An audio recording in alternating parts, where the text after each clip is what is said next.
మనిషికి సిగ్గుండాలి, మానవత్వం అనేది ఉండాలి. ప్రపంచమంతా ఎదురు చూసే రోజు ఫిబ్రవరి 14 అంట. కానీ అదే రోజున మన ఇండియన్ ఆర్మీ ఎంతో మంది ప్రాణాలు కోల్పోయారు. అదంతా మరిచిపోయి రోజ్ డే అంటూ, లవర్స్ డే అంటూ హ్యాపీగా జరుపుకుంటున్నాం. లవర్స్ డే ఏంటి బ్రో? ఈ సంవత్సరం నిన్ను ప్రేమించే వాళ్ళు నెక్స్ట్ ఇయర్ కి వేరే వాళ్ళు ప్రేమిస్తారు. కానీ అదే మన ఇండియన్ ఆర్మీ మన దేశ భద్రత కోసం ఎంతో మంది ప్రాణాలు ఇస్తున్నారు. అదంతా మరిచిపోయి రోజ్ డే అంటూ, లవర్స్ డే అంటూ జరుపుకుంటున్నాం.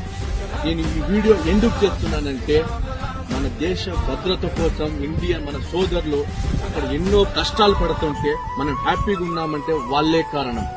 నేను మళ్ళీ చెప్తున్నాను, ఫిబ్రవరి 14 అంటూ లవర్స్ డే, రోజ్ డే అది కాదు జరగాల్సినది. ఆ రోజున బ్లాక్ డే మన ఇండియన్ ఆర్మీ కోసం ఒక 5 నిమిషాలు మౌనం పాటించండి. ఈ వీడియో మీకు నచ్చితే షేర్ చేయి, లేకుంటే స్కిప్ చేయి.